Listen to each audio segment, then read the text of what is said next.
Hello guys, welcome back to another video here on the Banjo Addict page. Thank you so much for pushing that play button. I greatly appreciate it. Today I'm going to teach you how to change the strings on your banjo, or pretty much any instrument really.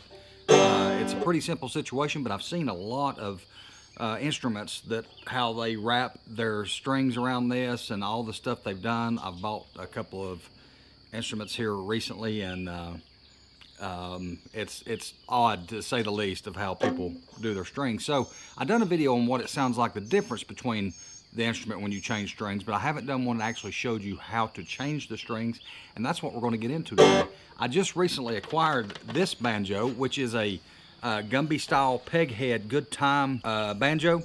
These were discontinued in 2008 or 9, I believe, with the Gumby style head. I've been looking for one of these for the better part of a year and a half. Now I found some, but not at the price point I wanted to pay for it. So anyways, I found this the other day. I got it at a pretty good deal, and I went ahead and bought it so I could have it in my collection. But the strings that are on it are the ones that when they bought it. So these are like from, I think from probably 2009, I guess, or whatever year this was made. From somewhere between 96 and 2009 this thing was made. So anyways, the strings are old, as you can tell by the sound that there's one.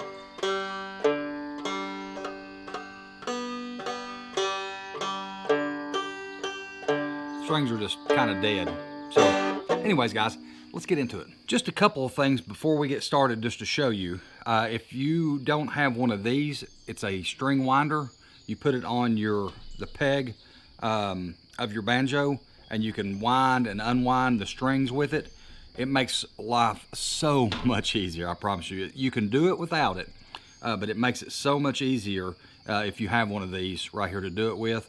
And they're pretty inexpensive. I mean, you can buy one from 10 to 14 bucks anywhere. So I recommend, if you don't have one of these, get one of these. Also, I've got just a little pair of side nippers to cut the strings with when I'm done. I got that.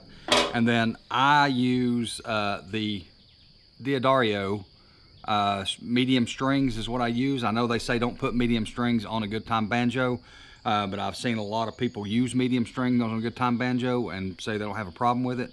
I like medium strings, and these are just the strings I prefer, mainly because they're decently easy for me to get. GHS strings, you know, whatever strings you prefer. But anyways, I'm gonna be putting D'Addario on there. So guys, I usually start with this string right here, and then I go here, and then I flip the banjo around, and then of course here, then here. I don't know why, I just do them in that order. And then I do the 5th string last. I guess it really doesn't matter which order you do it in. But the first thing we're going to do is loosen up this peg. Take the string loose right here. Loosen it.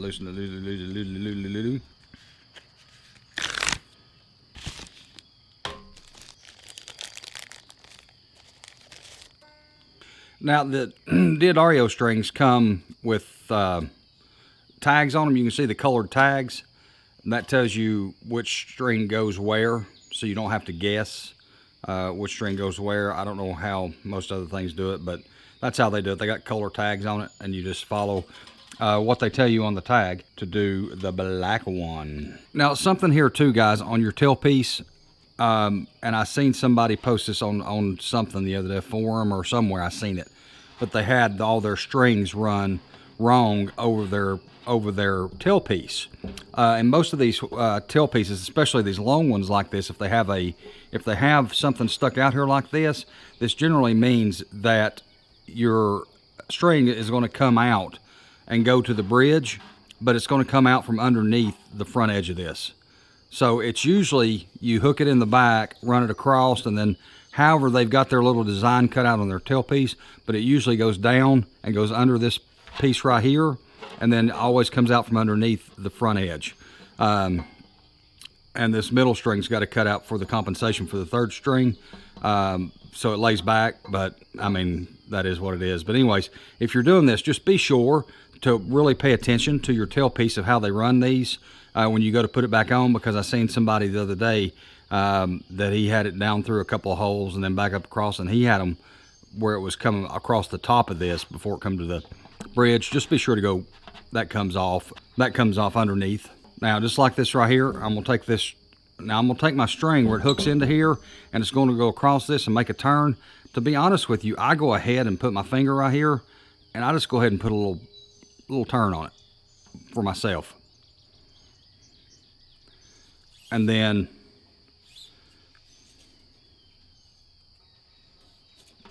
I hook it in to the one it hooks on, and then lay it across. Kind of work it down a little bit, you know. And then right now we're really not going to worry about getting into that slot yet. We're just going to get our string up here to the front. Now, something important here, your peg has a hole that runs through it.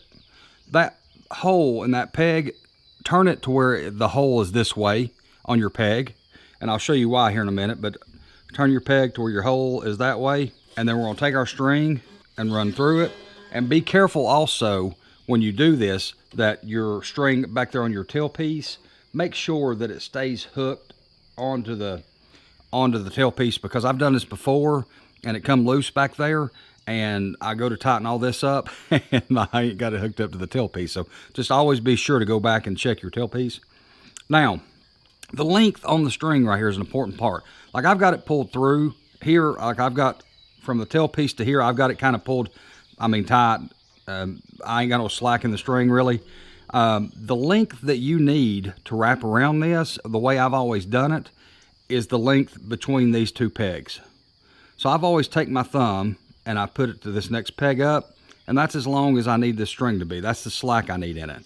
I'll bring that point back to this peg, and then I will bend it around that peg to the inside. My slack to the inside. Like so. And make sure that your slack that comes through here, make sure you bend it around to the inside on all four of these as you do this. And the reason being is when I go to turn this peg right here, start tightening the string down, it's pulling, it's always pulling tight against both of these, I guess you could say. It won't ever slip. So I always pull it to the inside, and then I run this around. Now, this one here is my slack string. So this slack part of the string, when this one makes its first loop around, I'm going to go on top of this right here where it comes through.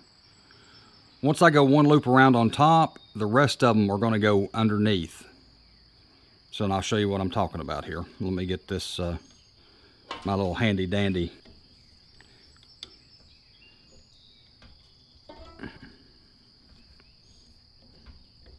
Okay, now see how this point has come back around here? Let me get my slack out here. Now see how this point has come back around here?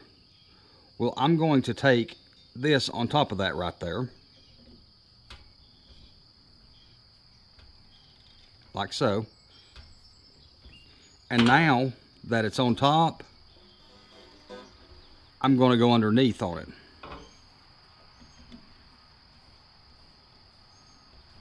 And I'm going to hold it down and make sure it goes underneath that.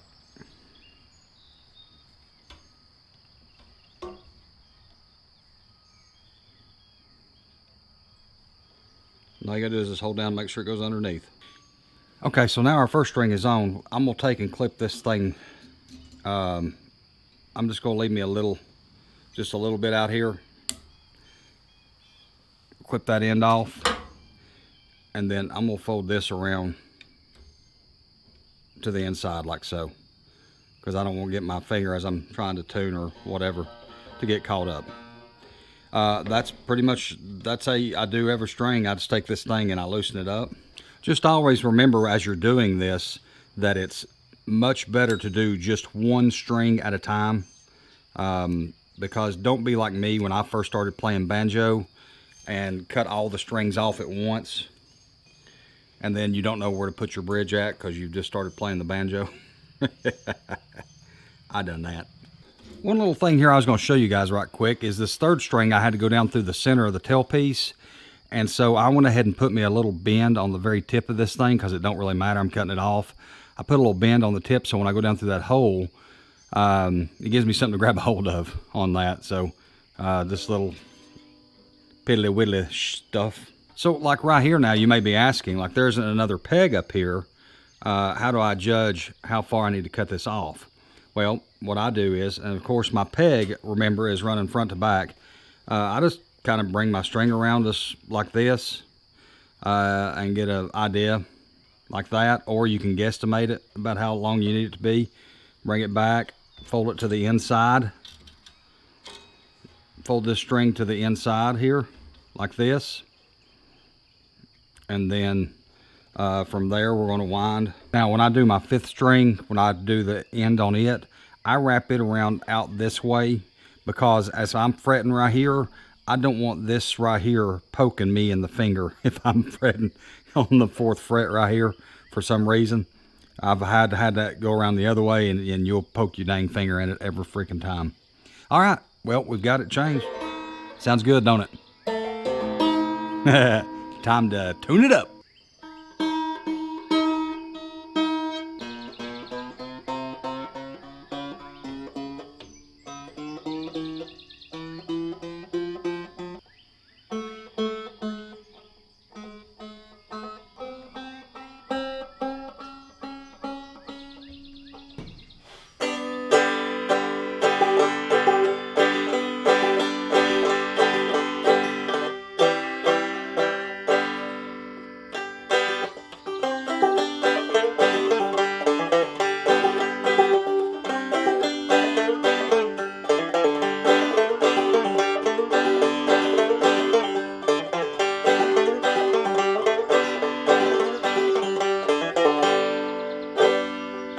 All right, guys, usually when you do that, you have to give some time.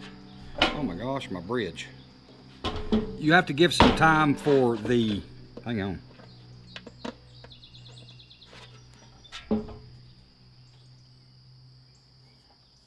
Usually when you do that, guys, you have to give your strings time to kind of settle in. So kind of push on them a little bit, you know, and get them a little bit settled in. It takes them a couple of tunings there to get right. Like these right now are probably need to be tuned again. But guys, I hope that's helped you out on how to change your banjo strings, and we will see you in the next video. Thanks for watching.